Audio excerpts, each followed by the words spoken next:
Muy buenas tardes. Sean todos ustedes muy bienvenidos a esta nuestra segunda mesa de la tarde de este importante encuentro de líderes en el marco del primer encuentro internacional de fonotecas y bibliotecas organizado por el Sistema de Medios Públicos de Colombia.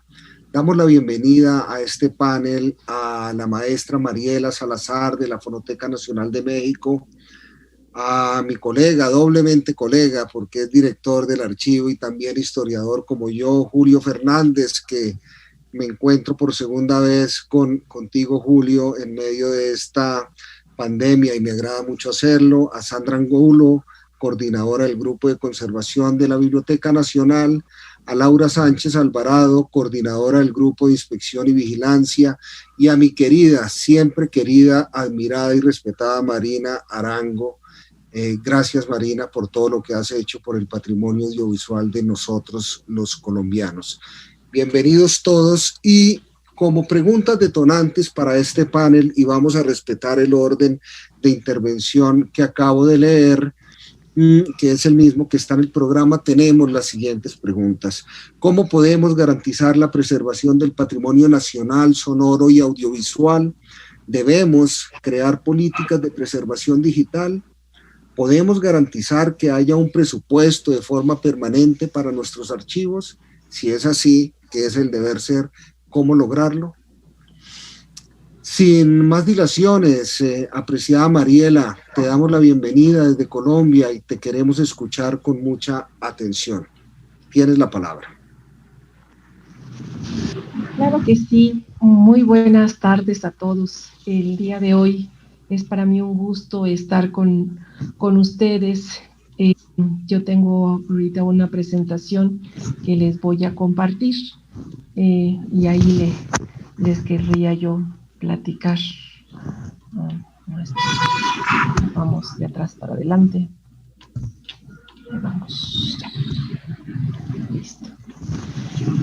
Sin duda estas preguntas son muy inquietantes, pero también son muy provocadoras. Son muy provocadoras porque nos habla del compromiso que tenemos a nivel nacional y a nivel iberoamericano para garantizar este tema de la preservación del patrimonio sonoro nacional y audiovisual. Y precisamente en este encuentro iberoamericano, les doy las gracias por la atención. Y a mí me gustaría también empezar mi presentación, me gustaría que la pudiesen dividir por el tipo de preguntas. La primera que voy a contestar es, bueno, tenemos que partir de un principio. La información digital no es como el papel. Es decir, que esta no se va perdiendo poco a poco, ni de manera paulatina. ¿Existe la preservación del patrimonio sonoro o audiovisual o no existe?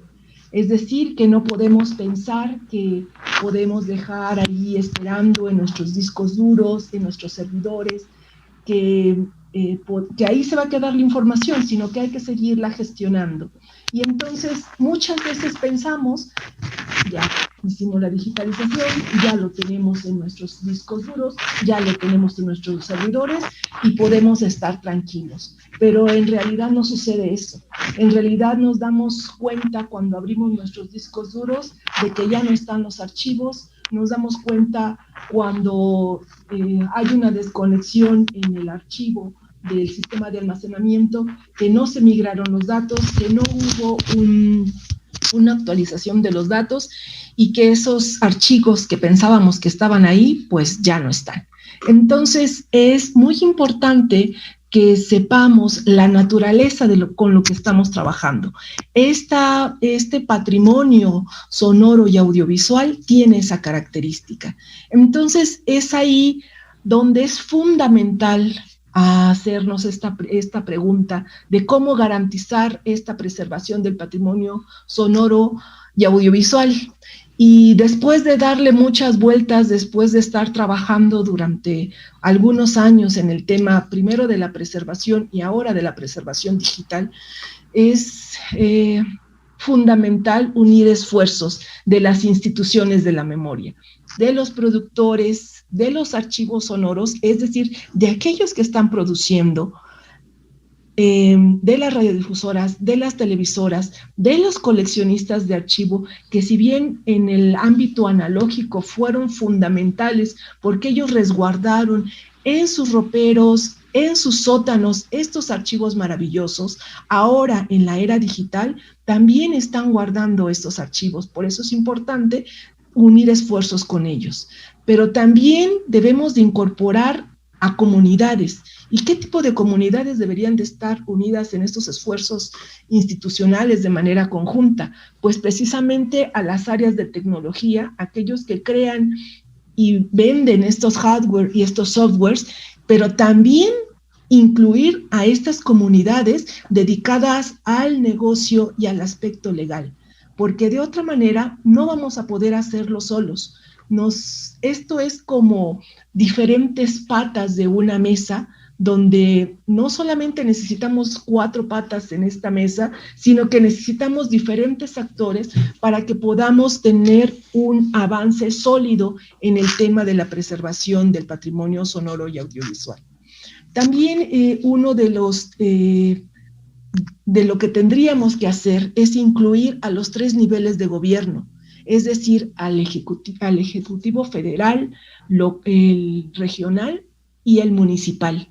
¿Por qué? Precisamente estos 3 niveles de gobierno tenemos diferentes tipos de archivos sonoros y audiovisuales en estas categorías, y si no lo hacemos, si no los incluimos, estaremos fuera de poder preservar el patrimonio sonoro y audiovisual. Y entonces, si no, se quedaría en buenos deseos. Es decir, yo voy, les platico, les digo la importancia de conservar el patrimonio, todos somos muy entusiastas, decimos que sí, pero solamente se queda en ese primer paso, en ese primer nivel. También es fundamental la identificación de la totalidad de los documentos sonoros y audiovisuales que tenemos en el país, pero sobre todo en la región.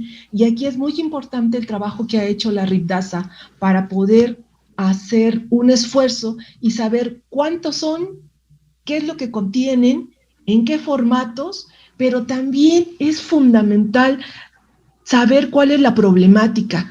Si bien hay problemáticas generales, como que no hay recursos, como de que no tenemos sistemas de almacenamiento robustos, como de que no hay personal calificado o no hay suficiente personal calificado para poder trabajar en estos archivos sonoros, hay particularidades para ciertos archivos.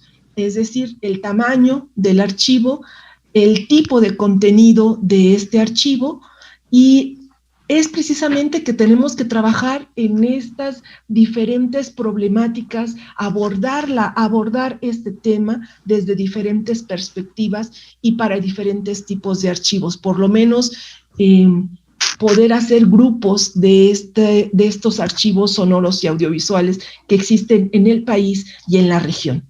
Y por último, ¿cuáles son las alternativas de solución? Pero estas alternativas de solución no solamente deberían de estar hechas desde las instituciones o desde las organizaciones, sino también contar con la participación de las personas que crean en el día a día el patrimonio sonoro y audiovisual. Y bueno, en este trabajo de poder ir así, trabajando en este rescate del patrimonio sonoro y audiovisual, tenemos que también hacer cambios en la forma en la que concebimos estos planes a largo plazo de la preservación sonora y audiovisual. Y estoy hablando de 20, 50 y 100 años. Sé que estoy hablando de espacios muy largos y que ni siquiera yo en 100 años voy a poder estar aquí para poder saber si se cumplió o no se cumplió este rescate del patrimonio sonoro y audiovisual. Pero con estos planes a largo plazo, no importa los cambios del personal, no importa la rotación de de políticas, no importa cambios como los que estamos en este momento sufriendo, porque ya hay un plan que está elaborado para este largo plazo.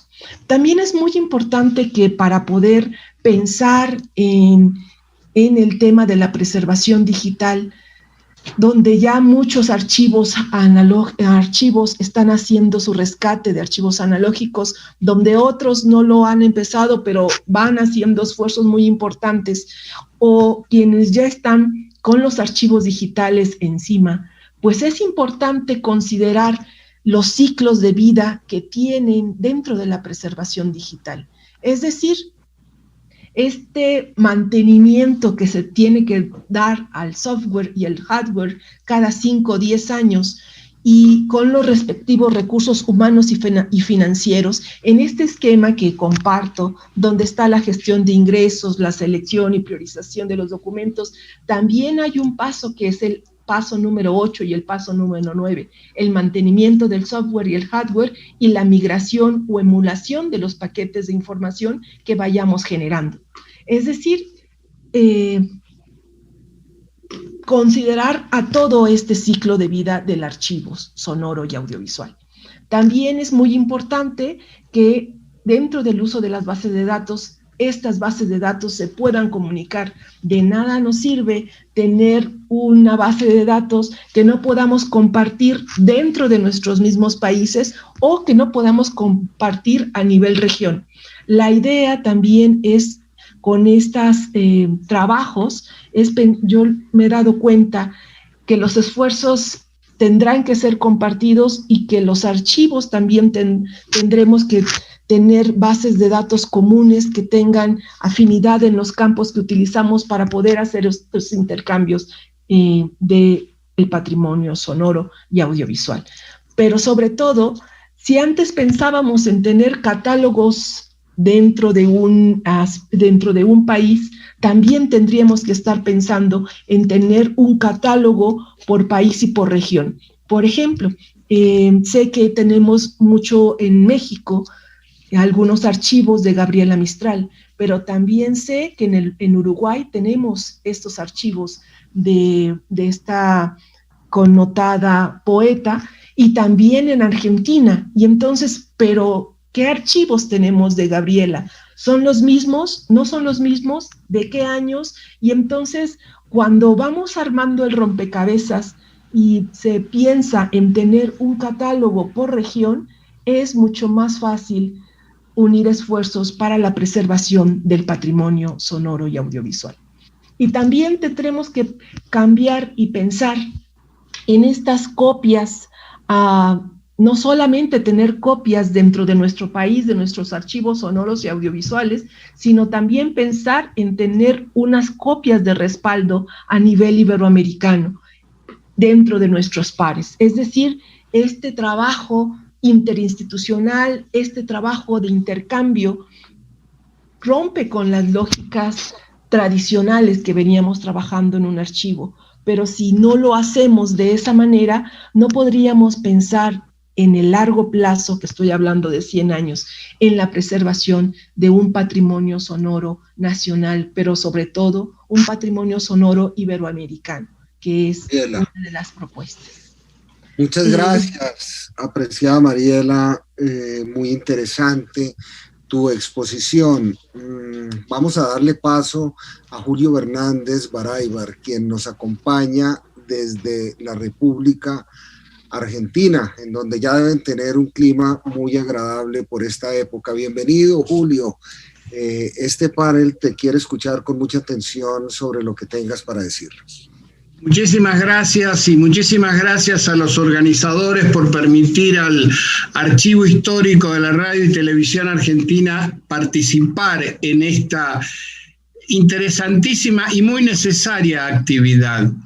La Argentina ha tenido una historia muy, muy difícil y complicada con sus archivos, tanto sonoros como audiovisuales. Esto a punto tal que una famosa, importante película de 5 horas de duración de nuestro gran director cinematográfico Leonardo Fabio, llamada Sinfonía de un Sentimiento, que está hecha básicamente con material de archivo audiovisual, se hizo con archivos extranjeros, sobre todo de los Estados Unidos, porque la Argentina carecía de un testimonio audiovisual de los años que refleja y expresa la película de Leonardo Fabio. Las dictaduras militares que sufrimos durante un largo periodo, hasta 1983, virtualmente saquearon los archivos de las radios y vendieron su acervo, su contenido de manera privada, y casi siempre fue vendido al extranjero. Esos archivos históricos de las radios, que en su momento eran todas del Estado argentino, terminaron en archivos privados o de universidades en el extranjero, sobre todo de Estados Unidos. Nuestro archivo audiovisual televisivo, el archivo histórico de la radio y la televisión argentina, que es de reciente dato, fue fundado en el año 2015, tiene registros audiovisuales a partir del año 1956 y exclusivamente desde esa fecha del área de noticias, ya que eran los exteriores de la televisión los que entonces se filmaban. Los programas salían en vivo y todo lo que salía en vivo quedaba en el éter diseminado para siempre. Nuestro archivo histórico de la radio y televisión argentina reúne importantes colecciones integradas por materiales registrados para su emisión al aire, registros de esas emisiones, registros de materiales recibidos vía satélite o en soporte físico que no fueron emitidos al aire, discos de vinilo de producción propia, fotografías institucionales, documentos institucionales, discos de vinilo adquiridos para las emisiones de radio y televisión. El archivo sonoro, en este caso, tiene una mayor antigüedad, puesto que tenemos registros desde el año 1937. Ocurre también lo siguiente: tanto el Archivo General de la Nación, que es una entidad muy antigua en la Argentina, y la Biblioteca Nacional, así como diversas universidades de todo el país, disponen también de material audiovisual y soporte fílmico. Como el Archivo Histórico de Radio y Televisión Argentina, nuestra institución, posee la única máquina de transfer de fílmico a digital que tiene el Estado argentino, tenemos acuerdos con todas estas entidades que tienen material en soporte fílmico para digitalizarlo, lo que nos permite a su vez incrementar nuestro acervo con copias de estos trabajos de digitalización que hacemos a otras entidades. Recién a partir del nuevo siglo, a partir del año 2000, el Estado argentino empezó a tomar algunas decisiones políticas tendientes a la conservación, puesta en valor y acceso al público de este archivo audiovisual y sonoro. La administración inmediatamente anterior en la Argentina de presentar inconvenientes, sobre todo cuando el mundo entero se encuentra conectado a Internet. Vamos a terminar la intervención del maestro Julio Fernández para continuar con nuestra mesa. Por favor, Julio, retoma en el momento en el que ibas. ¿Cómo no? Y estamos ya terminando. Decía que este tipo de reuniones para nosotros son el primer y necesario paso en el sentido de estrechar los vínculos con las instituciones del continente. Sabemos que nuestra institución no ha estado muy presente hasta el momento, pero los criterios de la dirección actual es incrementar esa presencia en estos espacios y sobre todo incrementar y fomentar y establecer relaciones permanentes con las instituciones hermanas. Este año, y estamos terminando, se cumplieron 100 años de la primera emisión radial en la Argentina, en el año 1921. Y el año que viene hay dos grandes aniversarios: los 70 años de la primera emisión televisiva, el 17 de octubre de 1951, y los 200 años del Archivo General de la Nación.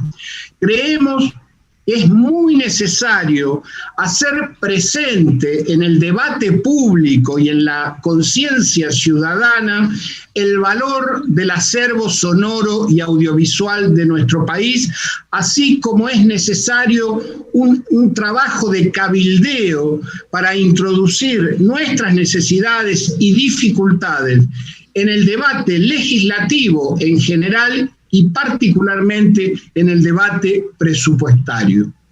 Con esto considero terminada mi exposición y mi presentación, y nuevamente les agradezco a todos ustedes esta invitación y esta posibilidad. Gracias.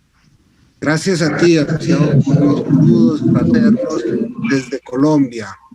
Vamos a continuar con Sandra Angulo, quien es la coordinadora del Grupo de Conservación de la Biblioteca Nacional. Sandra es filóloga, especialista en gerencia ambiental, máster en bibliotecas y patrimonio documental. Apreciada Sandra, no te veía desde Medellín el año pasado. Bienvenida, encantada de tenerte de nuevo con nosotros y tienes la palabra. Muchas gracias, Jaime. Buenas tardes a los compañeros de esta mesa virtual. Me encanta seguir conversando con todos ustedes. Bueno, mi sesgo frente al patrimonio audiovisual, y en este caso el sonoro también, está en las bibliotecas. Y entonces ahí es donde hago un primer énfasis frente a estas preguntas que ustedes nos hacen en relación con los hitos y propuestas que vienen de nosotros. Entonces, el primero tiene que ver precisamente con el patrimonio audiovisual y el patrimonio sonoro que está en custodia de las bibliotecas.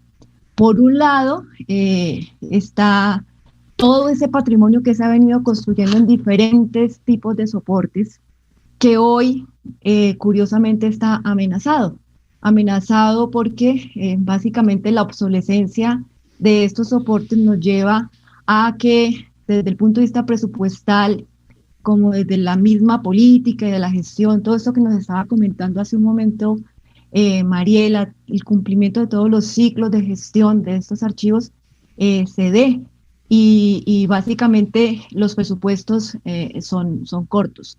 Pero ahí hay una inmensa preocupación frente a esa recuperación y a ese traslado de esta información audiovisual, precisamente porque se ha acumulado durante un buen tiempo y acumula una información supremamente valiosa desde las bibliotecas. Por ejemplo, como es el caso de la Biblioteca Nacional, que recoge registros importantísimos de la producción audiovisual nacional. Ahí, por ejemplo, estos trabajos conjuntos con todo lo que es el depósito legal de la producción de cine que está en la Biblioteca Nacional.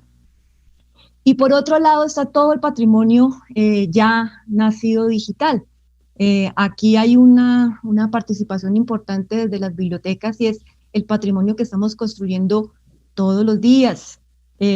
Por ejemplo, vamos a pensar en todo este tiempo de pandemia, en donde precisamente lo que ha sido el patrimonio audiovisual es el que más se ha fortalecido, en la medida en que todos como comunidad lo hemos estado creando, produciendo y bueno, pensando en este instante en cómo se va a almacenar y se va a preservar adecuadamente. En el caso de las bibliotecas, esta es una de las participaciones y también preocupaciones.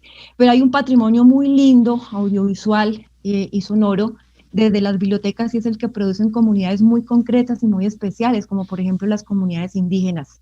En este momento, Colombia se prepara y abre la participación de bibliotecas indígenas, y este es una digamos, una gran oportunidad de fortalecimiento y especialmente de la preservación de ese patrimonio que da cuenta por nosotros para estas comunidades. Frente a lo que ustedes nos preguntan de los 13, digamos, retos o hitos para aportar, pues desde las mismas bibliotecas, y en el caso de la Biblioteca Nacional, yo diría que hay tres principios concretos. Para mí es comunicación, colaboración y actuar en frente unido. Un poco nos lo decía hace un momento Julio y también lo decía Mariela, hay un conjunto de actividades que en la medida en como comunidad que hace y que tiene un interés particular frente a la preservación y sobre todo en poner a circular la memoria audiovisual, no solo la nacional, sino la iberoamericana, por ese lazo de cultura que nos lleva, pues nos hace fuertes. Entonces, ahí vendrían acciones, digamos, para aportar un poco y no ser repetitiva, acciones muy concretas. Por ejemplo, en el caso colombiano es sumarnos un poco más. Desde la Biblioteca Nacional, por ejemplo, ella se aproxima a un periodo muy interesante de trabajo de 10 años, en donde incluye también el patrimonio audiovisual para su preservación durante el tiempo, con acciones muy concretas, en donde están todo lo que es indagar qué tipo de patrimonios tenemos en las bibliotecas, sobre todo en las bibliotecas patrimoniales, cómo ejecutar y ejercer muy bien todo ese ciclo de su conservación, todo el aporte interinstitucional con instituciones como RTBC, Señal Memoria, como el Archivo General de la Nación, para que hagamos, bueno, y la Dirección de Patrimonio del Ministerio, ese frente unido y podamos ir avanzando de cuenta con un país con un Plan Nacional de Patrimonio Bibliográfico y Documental que incluye lo audiovisual.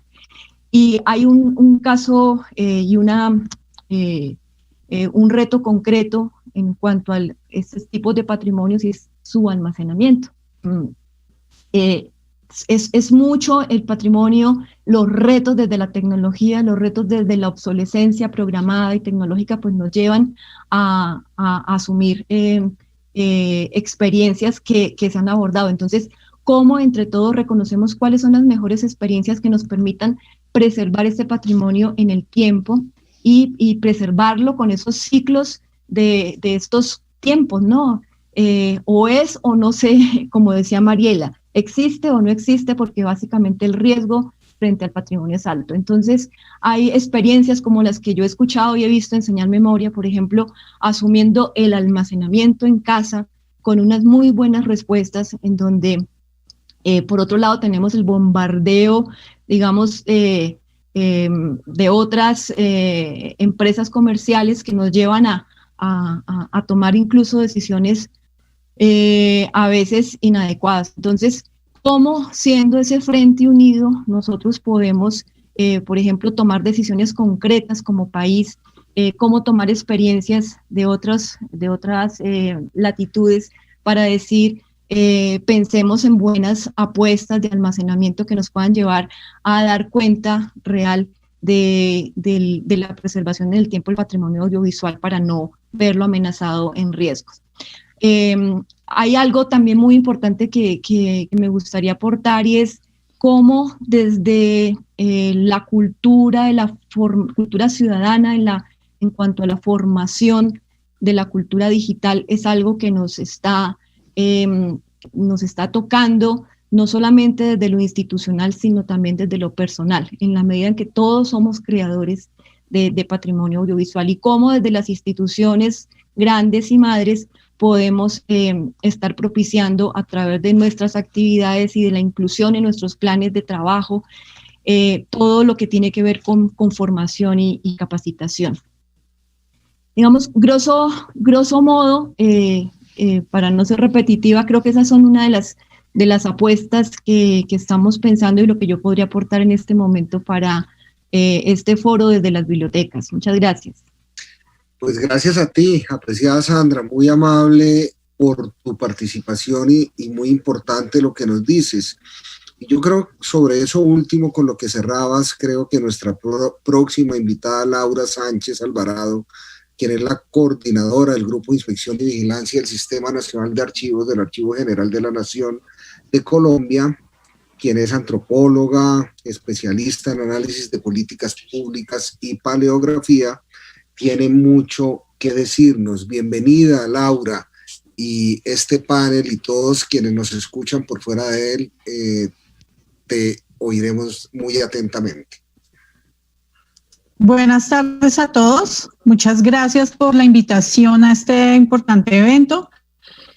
Efectivamente, pues quiero comenzar diciendo que, pues de acuerdo con todo lo que han hablado mis compañeros invitados, realmente han dado un panorama muy certero acerca de cómo están los archivos audiovisuales, la información audiovisual, digamos que para la generalidad de Iberoamérica o Latinoamérica, podríamos decir. Yo me voy a ceñir a las preguntas que nos enviaron, que son unas preguntas bastante complicadas, pero antes quiero hablar de unos elementos fundamentales que hay que decir desde el Archivo General de la Nación como entidad, y como entidad sobre sus acciones sobre los archivos en general, pero sobre los archivos audiovisuales en particular. Y es que el archivo, les voy a ser sincera, incluso cuando yo llegué a trabajar en el Archivo General, el tema de los archivos audiovisuales yo no lo veía tan claro dentro de la entidad y antes fuera de la entidad. Como dijiste, yo soy paleógrafa, yo me acerco a los archivos inicialmente es a través de la investigación sobre historia colonial. Entonces, realmente yo no tenía claro tampoco el panorama. Es una vez que entro a trabajar en el archivo que empiezo a comprender varias cosas que al día de hoy me parece que siguen siendo útiles, fundamentales y que sí quiero de alguna manera como reivindicar en este espacio, y es que aunque el Archivo General de la Nación de Colombia no ha tenido tradicionalmente una, digamos, visión, vamos a decir, muy publicitada acerca de los archivos audiovisuales, efectivamente sí han estado contemplados tanto en la normatividad que ha emitido como en los lineamientos técnicos que ha dado. Es decir, en ninguna parte de la normatividad ni de las políticas ni de los lineamientos del archivo están por fuera los archivos audiovisuales. Al contrario, al hacer un estudio acerca de la normatividad en un trabajo que hicimos junto con, aquí está Marina Arango, aquí está la Biblioteca Nacional, que hicimos un trabajo que incluso lo acompañó desde el principio Perla Olivia, precisamente para hacer unos dispositivos normativos que fueran mucho más claros y concretos acerca del tema audiovisual. Nos damos cuenta en esas investigaciones que no hay, digamos, ninguna contrariedad o algún enfrentamiento entre el tema del papel y el tema del audiovisual. ¿Eso qué ha permitido? Eso ha permitido que todas las políticas emitidas y las directrices abarquen a los audiovisuales y que efectivamente están acomodadas además a los lineamientos internacionales y a las normas y a las directrices emitidas por organismos internacionales en la materia. ¿Qué es lo que pasa? Lo que pasa es que tradicionalmente el archivo como se ve como una entidad relacionada más con la gestión como en ese tema y además centrada en la protección del patrimonio documental de alguna manera tradicional, en soporte de papel o en soportes no audiovisuales, para decirlo de alguna manera. Sí quiero rescatar que sí se han emitido varios lineamientos que podrían ser útiles de pronto para las necesidades que tiene el sector, y digamos que en eso nos hemos centrado en los últimos años en tratar de divulgar y en tratar de explicarle a la gente cómo los inventarios que se trabajan desde el Archivo General de la Nación como exigencia para la administración pública efectivamente son útiles para archivos y colecciones audiovisuales, fotográficas, imagen en movimiento y audio, para todos. Otro tema que quiero tocar es cómo hay patrimonio audiovisual precisamente como información pública, que es un tema que a nosotros realmente nos preocupa bastante, y es que muchas entidades del Estado tienen patrimonio audiovisual, documentos audiovisuales, efectivamente lo tienen perdido. ¿Por qué? Porque a pesar de ser archivos, de no ser publicaciones, los pierden dentro de centros de documentación o bibliotecas. Me explico sobre el perder, es que pierden el tratamiento archivístico que pudiera tener esos documentos. Entonces, digamos que quedan separados de su contexto, las oficinas de comunicaciones hacen un montón de piezas, hay películas, incluso en ministerios, hay un montón de cosas, pero están descontextualizadas porque en un primer momento, hace 20 años o más, se separaron porque no habían unos lineamientos claros, se separaron y quedaron perdidas de su contexto, de sus documentos conexos, etcétera, y bueno, ahí hay una reconstrucción que va a salir muy cara en las entidades del Estado. Y quiero decir esto a nivel, digamos, de las entidades grandes del nivel nacional, pero mucho más a nivel municipal, a nivel distrital y a nivel de las gobernaciones en Colombia. Entonces, para esta información de la pública que correspondería a archivos audiovisuales, pues también digamos que tenemos una atención ahí puesta, porque si es una información que se nos está, digamos, perdiendo, y ahora aún más con la producción que ya es digital, que crece exponencialmente y donde difícilmente pueden haber procesos de valoración, donde difícilmente las entidades tienen el tiempo y las capacidades para poder escoger y mirar qué guardan y qué no guardan, lo que resulta en un montón de discos sólidos, un montón de discos duros externos, regados por todas las entidades del Estado, en donde guardan pedazos de aquí, pedazos de allá. Y es un tema pues que lo hemos visto en esa parte, digamos, de información pública de las entidades del Estado, que nos preocupa y que creo que debemos tocar en este evento. ¿Cómo podemos garantizar la preservación del patrimonio nacional sonoro y audiovisual? Es claro que hay que tener unos elementos técnicos. Yo puedo decir que el Archivo General tiene algunos elementos técnicos que pueden ser útiles. Siempre cuando hablamos de esto, yo siento que las personas a veces resienten un poco el tema porque creen que el archivo va a imponer cosas como las tablas de retención documental, las tablas de valoración, que son herramientas y procesos técnicos a los que están obligadas las entidades del Estado, pero que no necesariamente son malos. Pero cuando hablamos de elementos técnicos no es una imposición, sino es simplemente que el archivo ha también tenido mucho esfuerzo y mucho tiempo en invertir en lineamientos sobre preservación digital a largo plazo de todos los soportes, de todos los medios y de todos los tipos de contenido. Ha invertido en establecer lineamientos sobre documentos electrónicos y sobre sistemas de gestión documental electrónica, donde abarca todo tipo de contenidos. En el tema de descripción, más ampliamente en el tema de organización, clasificación, descripción, donde están contemplados los documentos y los archivos audiovisuales, donde ya hay lineamientos, donde ya hay directrices.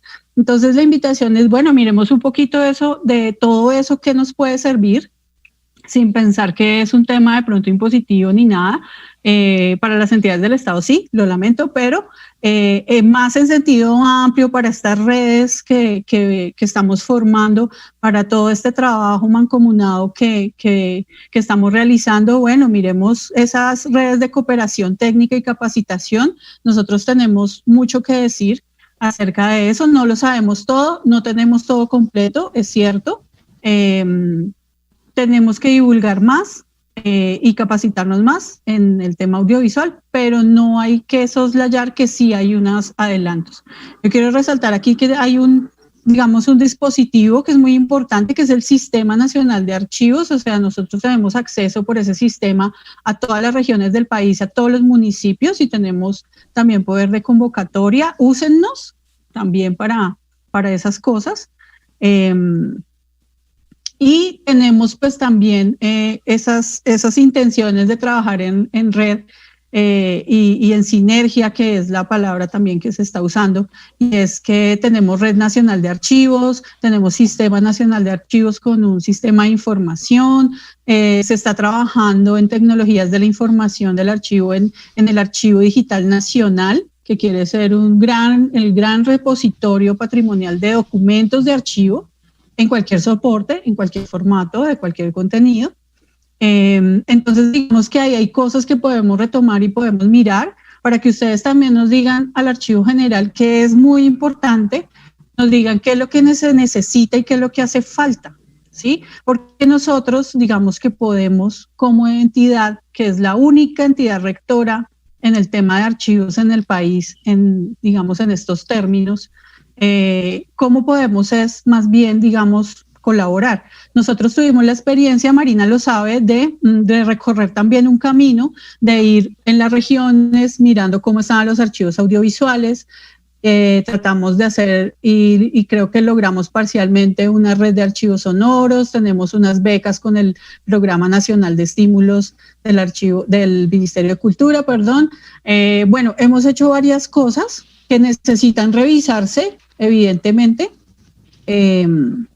Necesitamos que nos retroalimenten eso, qué más se necesita mirar más allá, pero sí quiero dejar claro varias cosas, y es que políticas de archivo existen en Colombia, políticas que las elabora el Archivo General, que estamos abiertos a incluir lo que falte y lo que se debe incluir, pero digamos que políticas hay directrices de organización, de clasificación, de descripción, hay adopción de normas internacionales, tenemos el tema de preservación digital a largo plazo, está muy adelantado, el tema de sistemas de información y el tema de sistemas de gestión documental electrónica también está bastante avanzado, a tal punto que hay entidades del Estado que ya toda su gestión documental es electrónica.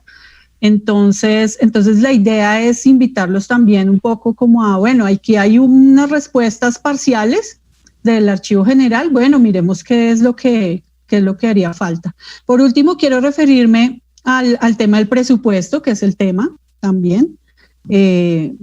Yo quiero también darles como ese tip un poquito como, bueno, como decía alguien en alguna otra conferencia, usemos la normatividad vigente, usemos la legislación existente, porque hay legislación existente, usémosla. Miremos cómo la podemos usar para nuestro beneficio, es el beneficio de los archivos audiovisuales. Y es que las entidades obligadas a la ley de archivo deben destinar un presupuesto para archivos. Y dentro de esos archivos tienen que estar los archivos audiovisuales y los documentos audiovisuales. No hay, digamos, ahí no hay tampoco ningún pero. ¿Cómo se hace esto? Claro, esto tiene unos elementos complejos que debemos mirar, pero en principio el deber existe, ¿no? El tema de la monetización del patrimonio audiovisual es posible, hay que explorar todavía esa parte todavía creo que Colombia necesitamos mirar más y de pronto hacer más experimentación y mirar cómo sacamos también adelante ese tema, sobre todo para los archivos privados y para los archivos y las colecciones que no tienen ninguna vinculación con entidades del Estado y que necesitan ser estimuladas por ese Estado. Eso me lleva a ese último punto que quería decir, que de todas maneras, y por lo que he escuchado creo que estamos de acuerdo, pues el Estado tiene que seguir siendo el mecenas y el proveedor de estímulos para este tipo de cosas. Y esos estímulos deben ser incrementales, ¿sí? Tanto por el peligro en el que estamos en este momento de la obsolescencia, como por las necesidades tan caras que tenemos de colocar a la cultura, de colocar al patrimonio en sus diferentes formas, hacia los temas de reconstrucción de tejido social, hacia el reconocimiento de las comunidades de los grupos étnicos en sus lenguas, hacia la paz, hacia el reconocimiento de las víctimas, su reparación, hacia la verdad plena en todas sus formas y en todas sus versiones. Yo dejaría por ahí, Jaime. Gracias, Laura. Muy amable y muy importante tu intervención, sobre todo desde el punto de vista regulatorio y legal. Vamos a cerrar con broche de oro. Ella es maestra en Bellas Artes Cinematográficas con especialización en dirección de cine y televisión argumental. Es la coordinadora de Patrimonio Audiovisual Colombiano del Ministerio de Cultura y es sin duda la madrina de muchos de nosotros, yo diría de todos los archivistas audiovisuales en Colombia. Querida Marina Arango, bienvenida, tienes la palabra. Muchas gracias por la invitación, Jaime. Qué importante que esté sucediendo este primer encuentro. Fundamentalmente soy fanática de que haya mucho calor humano alrededor de los archivos audiovisuales, alrededor de las colecciones, de los fondos. Lo que más me gusta es que haya sensibilidad e interés para poder poner en valor, digamos, todas estas producciones del ingenio humano. Bueno, nosotros desde el Ministerio de Cultura, desde hace 22 años, hemos llevado una línea que es aterrizar la Constitución Política de 1991, cuya una de sus hijas es la Ley de Cultura, que crea el Ministerio de Cultura, que es mi casa, donde trabajo hace ya más de 2 décadas, por Felipe Aljure, nuestro primer director de cinematografía, que se inventó un programa que se llama Vacunación contra la Amnesia Audiovisual. Entonces, digamos que ahí empezó el tema. Yo soy del primer equipo de esa dirección. Esa dirección se fusionó en otra nueva dirección en julio de este año, que es la nueva dirección de audiovisuales, cine y medios interactivos.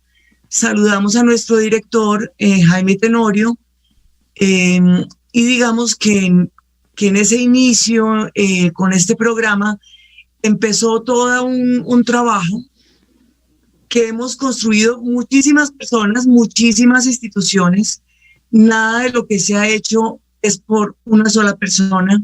Empezamos contando con nuestro maestro librero catalán, Luis Vicens.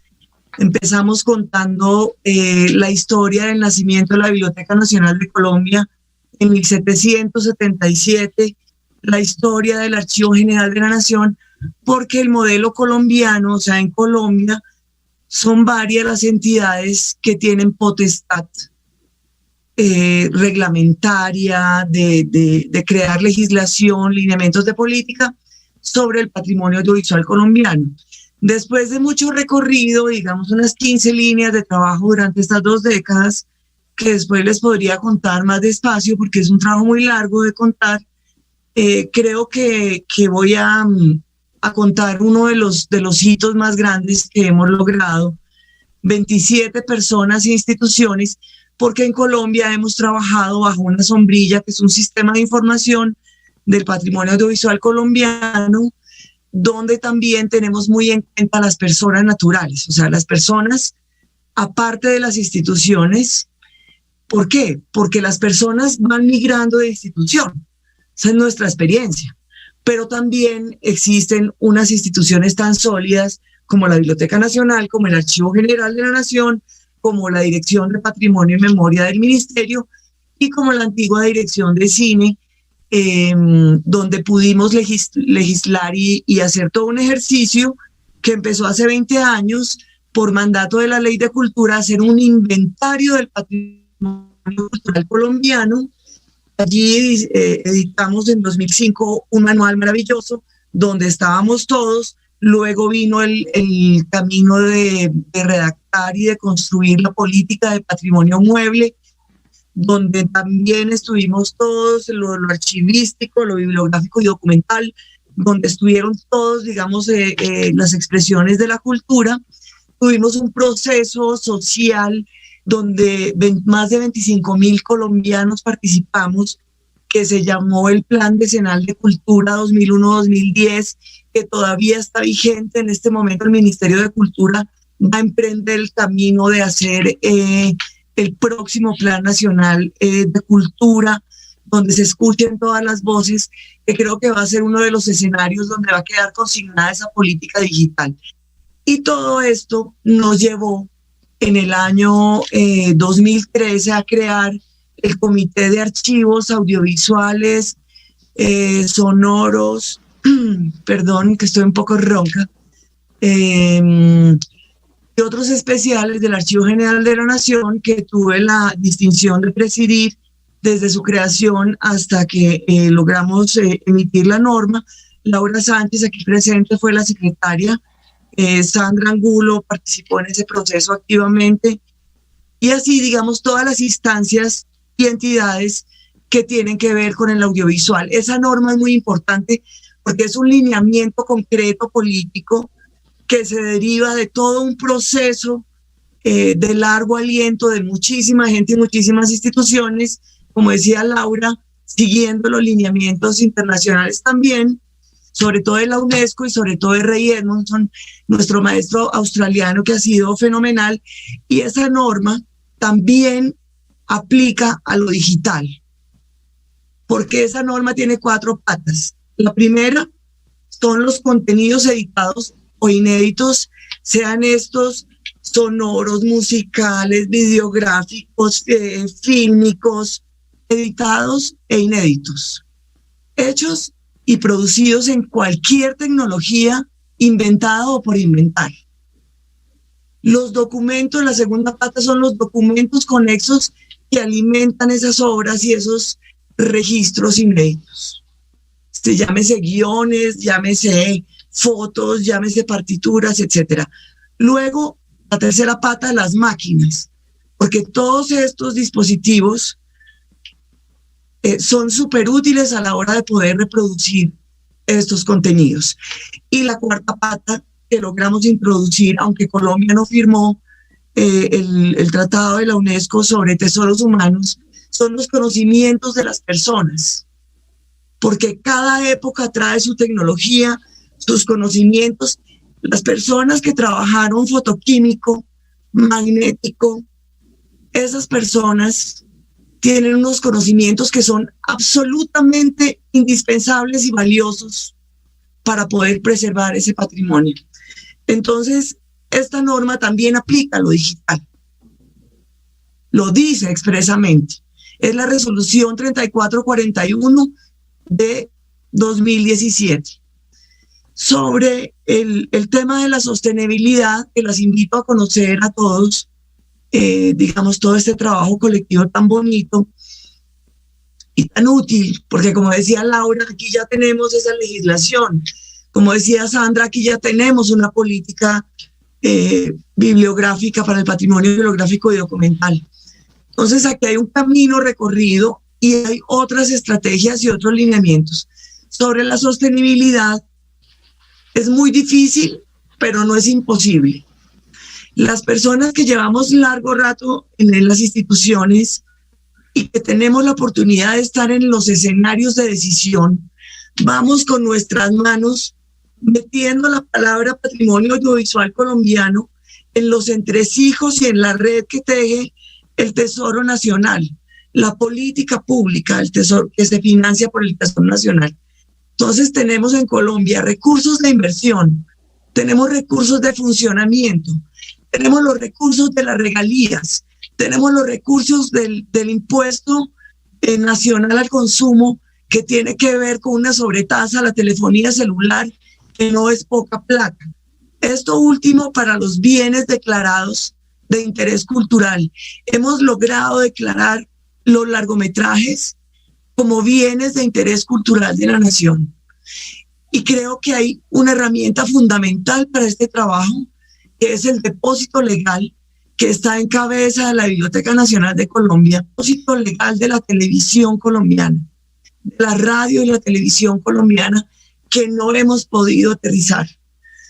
Ahí vamos tejiendo el tema del cine con los largometrajes y hay muchísimas más líneas de financiación en la UNESCO, en las fundaciones como la Mazda, y quiero hacer mención de la Fundación Patrimonio Fílmico Colombiano, que ha sido el coequipero, que ha sido la entidad idónea y maravillosa, y contarles una noticia que debemos celebrar, y es que por fin este año la Fundación pudo implementar su flujo digital y comenzar ese camino de almacenamiento y trabajo y flujo de los tesoros que alberga, no solamente a nivel cinematográfico, sino también a nivel sonoro y videográfico, más los documentos conexos.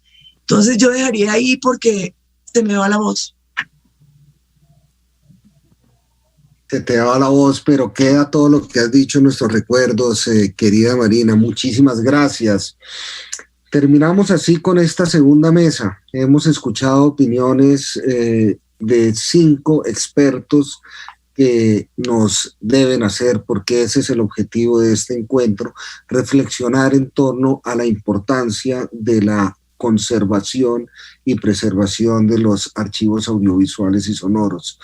Muchas gracias, Mariela, muchas gracias, Julio, a ti, Sandra, Laura, y a ti también, Marina.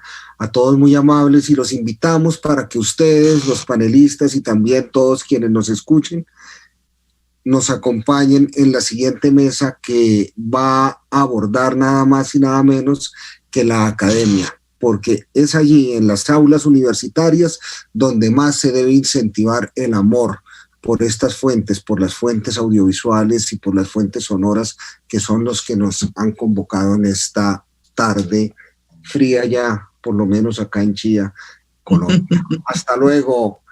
Muchísimas gracias. Encantado. Hasta luego. Gracias.